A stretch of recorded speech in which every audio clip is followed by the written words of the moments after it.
Welcome back to the Authentic Human Podcast, where we explore creation, existence, and evolution and consciousness from the inside. Direct with universal beings. This is part 94 of the story of creation. And for those who have been following along, we've been learning about this real story of creation direct from universal beings who created it. So let's see what they want to share today. So let's see who's here first. We've got the creator is present again, but also there's Angelics here. It's interesting.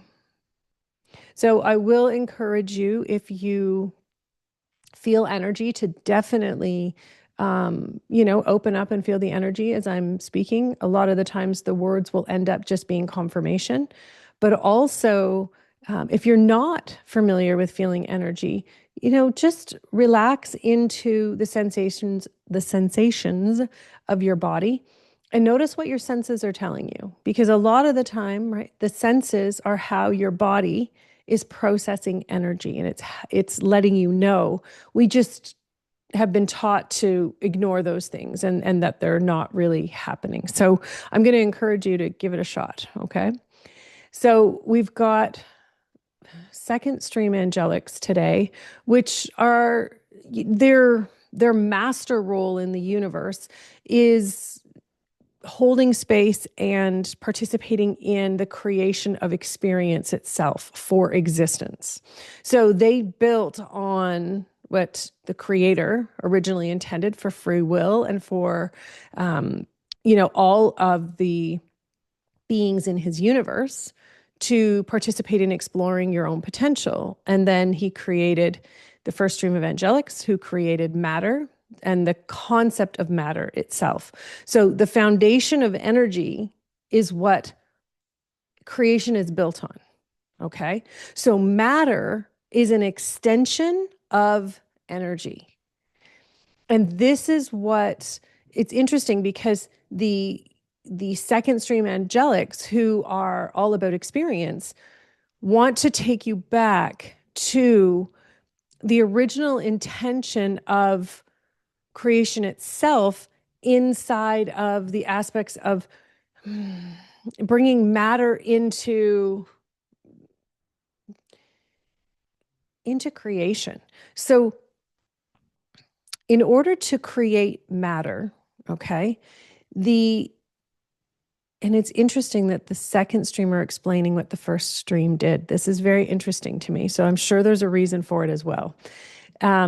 So in order to create matter, the first stream angelics first recognized a need for an aspect of existence that was not yet here. But they don't see it as, oh, that's not here. What they see it as it's not clear. Okay. And so what they mean by that is, when you're in a state of exploring your potential, you come across situations where you're not clear on how that is meant to unfold for you, how that aspect of your existence is meant to unfold. And when you come to that place where you're not clear, that's the place you're meant to focus. That's the place you're meant to learn. And so what happens is, when you're not clear, this is where you're meant to look into the possibility and the potential. Okay? So as soon as you're not clear about something, you literally become an explorer of what's possible. That's literally what you're meant to do. Now, as humans, through the societal programming, we've been trained and taught to look for the answers in books, in magazines, on the internet now at this point in time, anywhere externally, so that you can Okay, so what they're showing me is they created an external system of information, okay, to mimic consciousness. But more importantly, what they were doing was setting up a strategic system that was based on limitations. Okay. So in your brain, you've been taught to think, okay, well, I'm doing all the research, I'm getting all the information that's out there. Right. And so you sit for hours and I mean, years ago it was encyclopedias, or it was papers written by different scientists and whatever it is, okay, engineers and all of these things. But the problem with that approach is that you're trying to create the future based on the past. That's what research is, okay? And this is the difference. So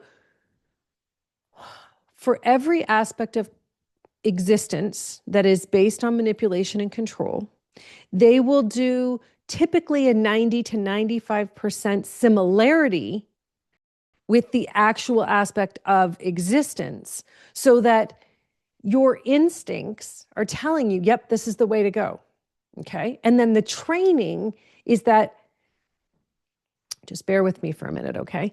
But because I know this is a lot to take in.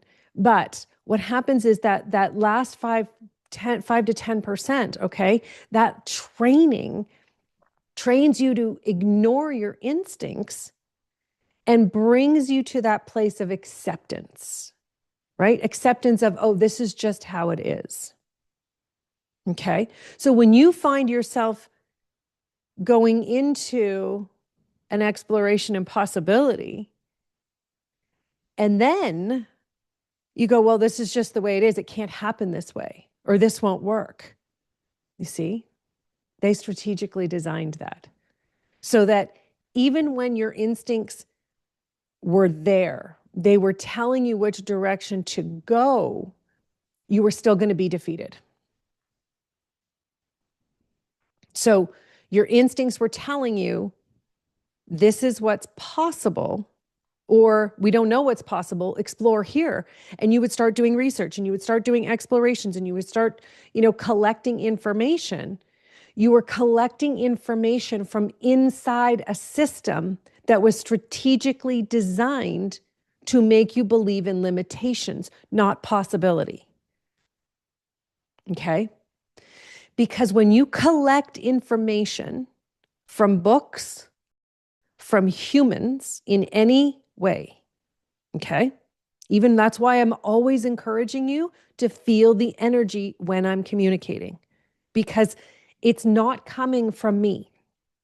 It's coming from universal beings. It's coming from consciousness. And if the information was coming from me, then it wouldn't be possibility.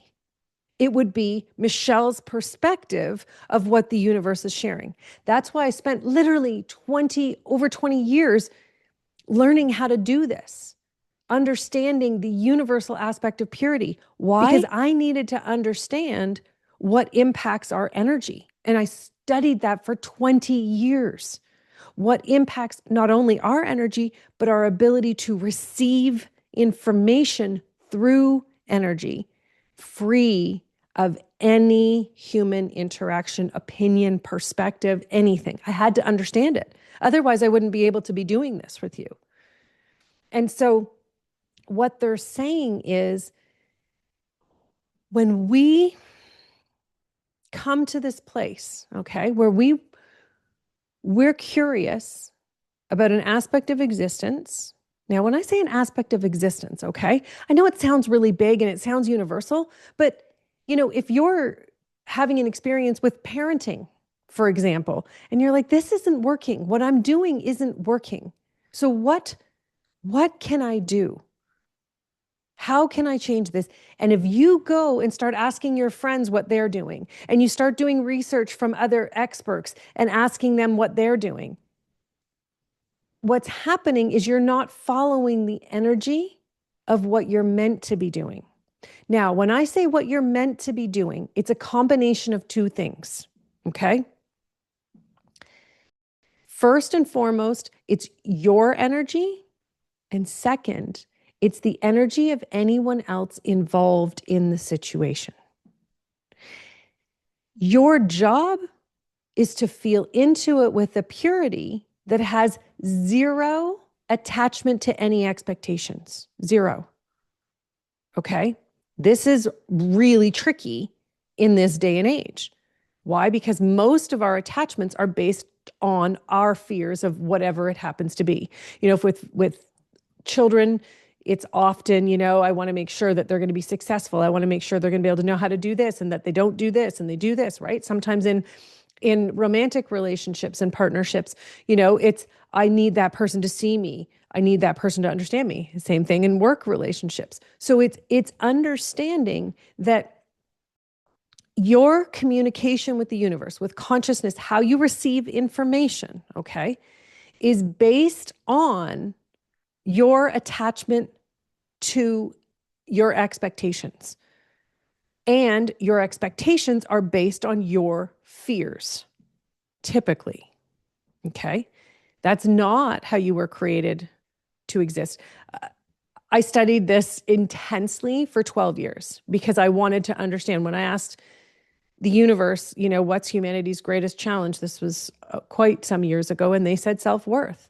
And so I literally spent 12 years researching, exploring, working with people from every continent, from countries all over the world, exploring self-worth and understanding how humans have reacted to the socialization and civilization that we've been trained and taught to participate in.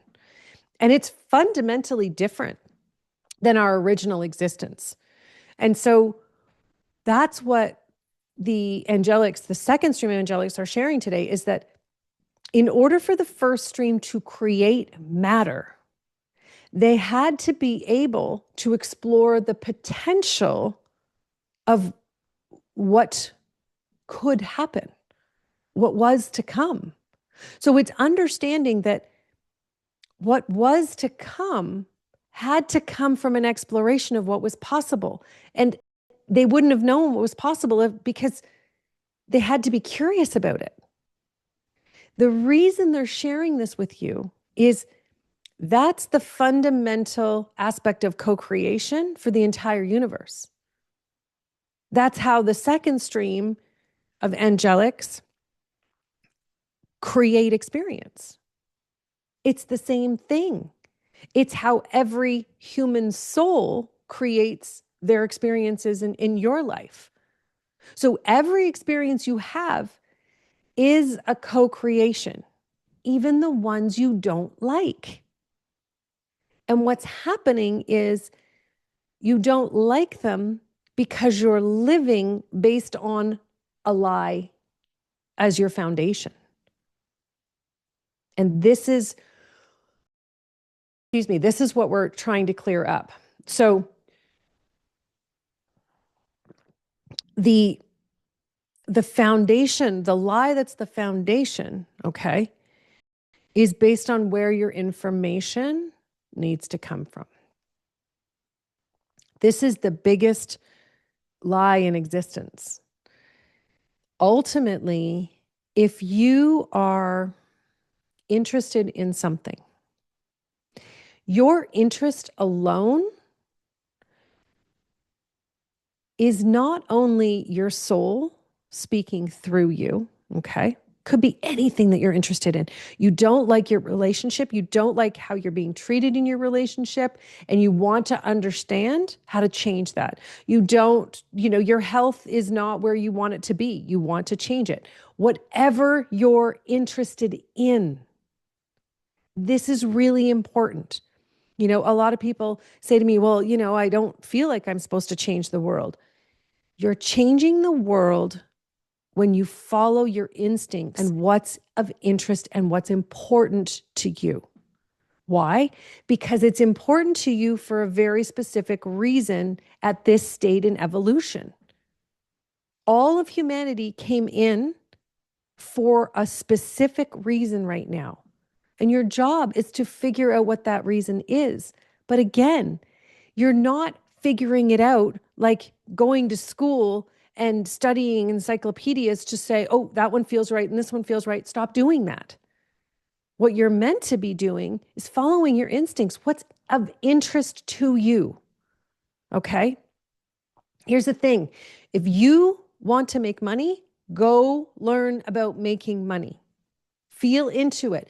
Yes. Okay, so here's the other side. There are going to be people who have information that's valuable. I'm not saying nobody out there has valuable information. What I'm saying is use your instincts to know which pieces of information are right for you and take those and carry them forward. Try them. That's what explorers do. They try new things and they keep trying it until they find what works for them. Okay? That's how it works. When you run into a storm as an explorer, you got to figure it out. And you got to figure it out now. And then you got to deal with the side effects and the repercussions and all the things. That's what we're supposed to be doing all the time. Okay? We have to get over this belief. Like they're showing me this whole belief of life should be easier than it is. It's not meant to be easier. What is meant to happen is you're not meant to look at everything so dramatically, so emotionally, and be so emotionally tied to everything. So your relationship didn't last. Who cares? The fact that you recognize that you're not supposed to be in that relationship anymore tells you that's what you're meant to be exploring, not why it didn't work, what was wrong with you, what was wrong with them. Who cares? You're focusing on the wrong thing if you're focusing on what's not working or what you lost or what you didn't get or what you didn't do. That's the point. And that's why you can't learn from the past. You can't learn from the past. The past holds information that can help you make decisions to propel you forward. The problem is humanity has been trained to use the past to make decisions that protect you. See? That's not you moving forward. That's you sitting here making sure you've got a nice, perfect little space that's all protected and safe and nothing can get in. Nothing can get in. You feel that? If you've protected yourself and kept you safe, inspiration from your soul can't get in. Messages from the universe, they can't come in. They can't hang out in your space because you've created a space based on fear and it's built on it. So the only thing that can come in is anything that reverberates and is energized with the frequency and vibration of fear. That's it. That's all that can come in. And so what they're saying is your raw potential, the origins of human existence are based on your energy as an explorer, a universal explorer. Okay. So explorers, again, they're not going out there making sure everything is safe and everything is protected. That's not what explorers do. Explorers go out with zero expectation and 100% possibility. Zero expectations. They go in with a completely open mind. This is where humanity lacks. An open mind is understanding that you have zero beliefs in the way. Okay? 0 beliefs in the way. The only belief that you really should hold is the foundation of existence is energy. And every aspect of energy is filled with pure potential. Pure potential. Okay? Your job is to explore it. That's it. That's your only job. You want to explore love? Go explore it. You want to explore money? Go explore it. You want to explore relationships with friendships? Whatever you want to explore. Okay? You want to explore science and molecules, or you want to explore medicine? I would say instead of exploring medicine, explore human potential. Explore the healing potential of the human physical form. Set your intentions higher, but align them with possibility instead of limitations. Right? So if you're following a belief system that says this is how it is and this is how it needs to be done, then you're not going to learn anything outside of those beliefs. Ever. You can't ever explore anything. You will only repeat what has already been done. However, if you decide to go down the path of exploring potential, so now when you're getting information, when you're reading things, when you're seeing things, you're getting information that has already been experienced and recorded. And that's great because that information should be triggering you to say, well, what about this? And what about this? And what about that? Right? You know, there's this natural health practitioner that I follow, and he's studied, he's very well educated, okay, in natural homeopathics, in original, and he's also a naturopath. But here's the thing. He's open, 100% open and curious. And so he started exploring Lyme disease, and he looked at it under a microscope and found that the molecular structure of Lyme disease is actually very, very similar to syphilis. So he started treating Lyme disease patients for syphilis, and he is getting incredible results. Incredible results. Why? Because he was curious. Now, of course, the Canadian government, as soon as they found out, they wanted to shut him down. Right. So that's a whole other, but the point is, and I'm using him as an example because this is what I'm talking about. You can be trained in something. 3 different kinds of doctors, and he's got so many other degrees, and it's great. That's fine. But he doesn't use those as his limits. And this is what most people do. They put a certificate on their wall, and that's their limits. This is who I am. This is what I can do. I have to follow these guidelines. But he didn't do that. He went outside, followed his instincts, and went, I'm going to study this. When other people were like, well, we just, there is no cure for it. There is no this. There is no that. There's no solution. There's no relief. There's no nothing. You just have to manage it. I mean, one day we're going to get into why ticks are here. That'll be a fun exploration. Not for today. But the point is, that's the point. Having that curiosity of why are ticks in existence? Then instead of looking it up in books, because we know governments want these things hidden, that's when you go direct to consciousness and you ask the questions and the information will come.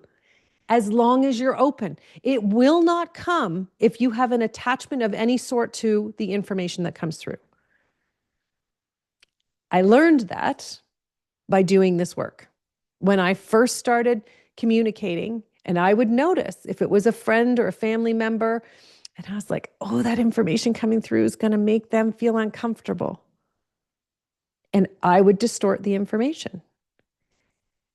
And it was really uncomfortable afterwards because I was like, oh, I didn't tell the truth. And now they think what I said is the truth.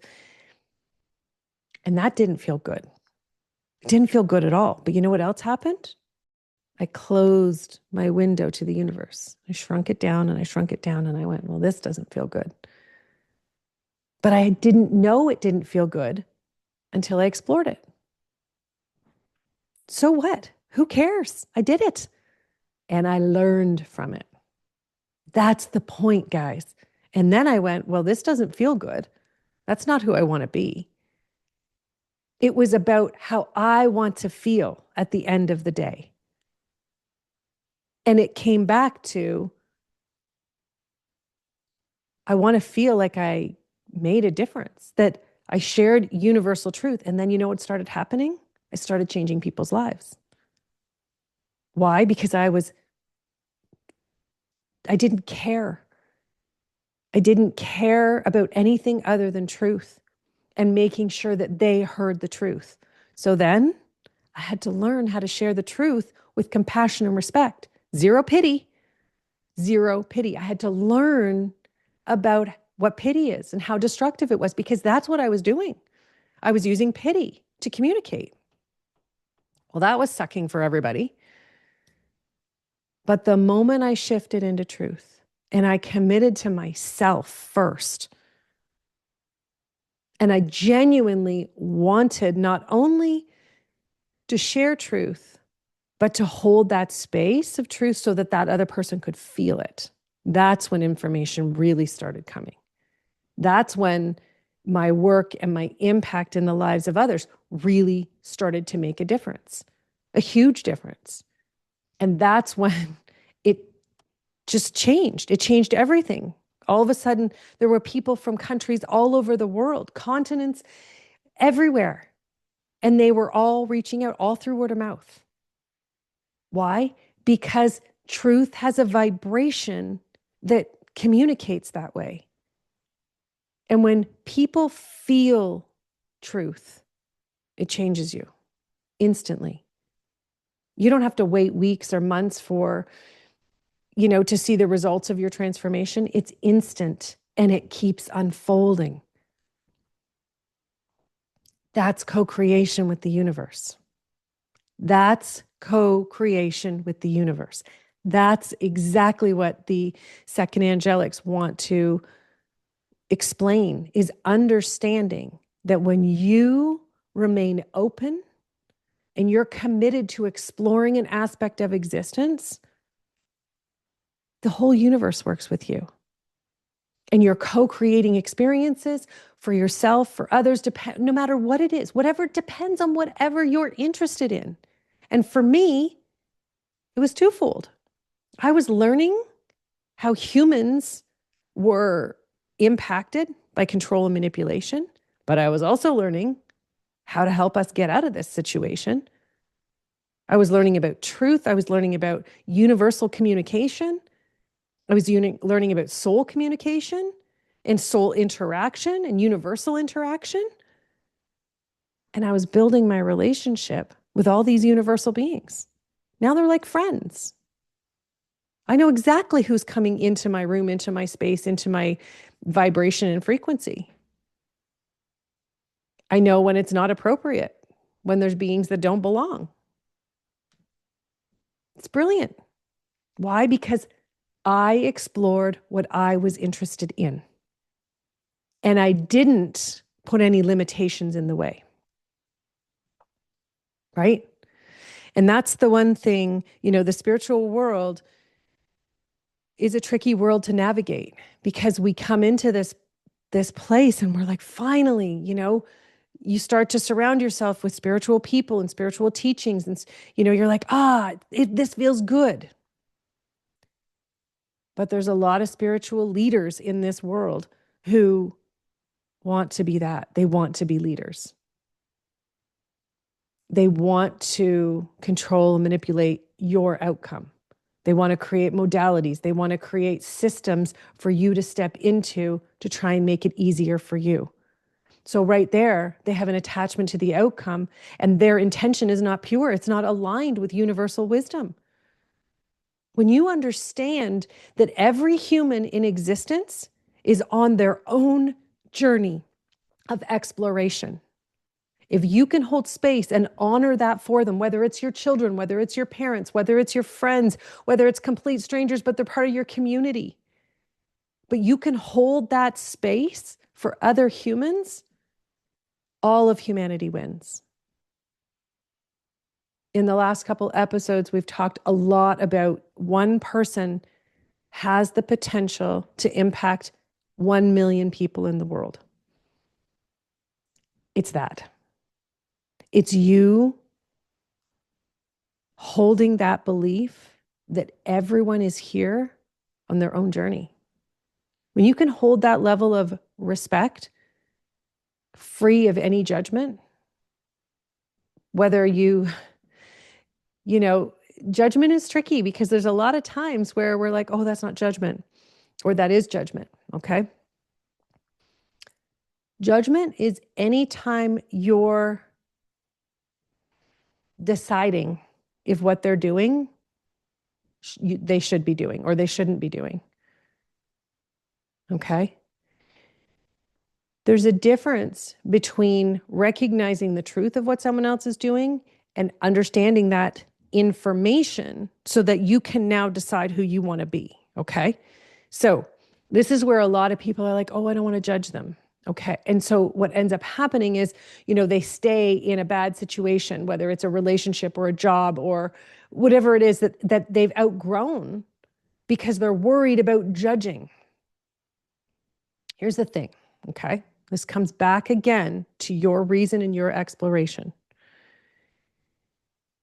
We are in a state of the human race, okay, of massive transformation. So more than transition, we're not just shifting, right? We're transforming the human experience right now.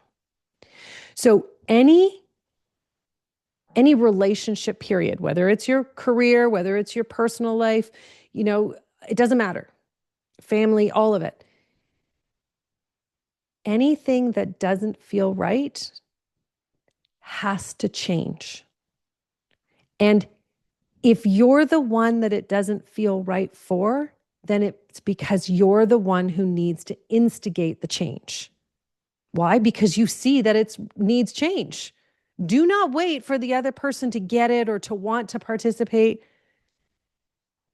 If you feel it, it's because your soul is saying, move on, go. This is what explorers do. Explorers recognize where change needs to happen and they jump in. They don't recognize where change needs to happen, come up with all the rules and the regulations of how that change needs to unfold so that everybody's safe and protected. They don't do that. Humans do. But, souls don't do that. Energy doesn't work that way. Because the thing is, energy doesn't work, well, energy is full of potential. And so when you put a roadblock in front of it, you're telling the energy what it can and can't do for you. So that's your expectation. And this is where your life becomes complicated. The energy knows how to follow potential. That it's literally designed to do that. That's exactly what it's been trained to do. It knows how to do. It's alive. It's consciousness. It wants to explore its potential. It does not want to do things it's already done before. Why? Because that's boring. It's already been done. So as a soul, in this state of your beingness currently, you're being asked to look at how you choose to co-create with the universe. And what you're doing with that power that you hold in the palm of your hand. How are you co-creating? Are you co-creating the world you want or the world that you need to be protected and kept safe from? Because if you're trying to keep yourself safe and protected, you are not creating the new world. Humanity, the leaders, the true leaders, are the ones who do not need to lead. They're the ones who understand how existence works, and they're participating at a level of complete, pure curiosity. That's it. And they're doing the things that light their hearts on fire, that make them curious. They're following it. And they don't need anybody to understand it. And they're certainly not spending a whole bunch of time explaining it. If they're sharing what they're learning, that's incredible, because now they're contributing to mass human awareness of consciousness until humans can remember to get all the information from consciousness. That's incredible. And when you come across those people, you know them, you can see them. They stand out. They're not telling you, do this because I did it. Use this product or whatever because I did it. What they're telling you is, I did these really cool things. And I learned this about myself along the way. And I learned this about human existence along the way, whatever aspect it is. Maybe I learned it about space. Maybe I learned it about a rock or air or water. I learned this about human emotions. All the things you're learning, they're your currency that you have to share with the world. That's what makes you valuable. When you stop learning, you stop contributing. We're explorers. We're meant to be learning all the time. That's what explorers are doing. That's your currency. So go learn. Go be curious. Try new things and keep what works, ditch what doesn't work, and keep adding new things. Try it all of it. And stop worrying if the people you love are going to get it and if they're going to come along with you. The ones who get it are going to come with you right now. The other ones, they don't need to all be there. Maybe you need to do this part on your own. Maybe no one gets what your vision is. That's okay too. No one got mine for a really long time. I've been doing this for over 20 years. And I can tell you that the first 8 or 9 years, I was on my own. And there was a lot of times where I was like, this sucks. And it felt isolating and it felt so much harder. But the reality is, I knew I had to do it. I knew I had to keep going because I wouldn't be happy if I wasn't doing this work. That's the most important. I wouldn't be happy. And you know what that means? That I can't be myself in any of my relationships. That's your job right now. Go out and explore. We live in a world where so many people don't know what makes them happy anymore. And they're struggling. They're struggling because they don't feel like they fit in this world. And your job is to explore what makes you happy. And if there are parts of your life that don't make you happy, they need to change. How do you know? Because you're miserable. It's that simple. And you have to stop worrying that you're going to ruin someone else's life because you're going to make changes that make everybody else uncomfortable. If you're that uncomfortable and you know it needs to change, then it clearly needs to change for everyone involved. And if you're not making the change because you don't want to hurt someone, you're holding back everyone else from their potential. Because if you get the information first, that means in this case, it's your turn to instigate that change. I know it's tricky. I know it's tricky to be the one who goes out on a limb and who says, this has got to change and this is how I just have to do this. I know it's tricky, but that's your roots. That's your origins as a soul, as a human being. It's what you're meant to do. And you have to start recognizing that that's part of your soul journey. And when you really get that, then you can hold space for the others involved and recognize that that's their soul journey. That's why they're here. And if you freeing them can allow them to reach their potential, that's your gift. That's your gift to them. We have to stop building lives based on safety and security and protection and start building lives based on who humans were created to be. It's explorers of potential, because that's where you find love and joy and fulfillment and purity and respect and compassion and all the things that you're craving the most in the world. That's where they are. They're hidden inside of all the opportunities that come in the form of your greatest challenges. So go explore them. I'll see you next time. Thanks for watching. And please share a comment and share the episode with someone that you know they're on the right path.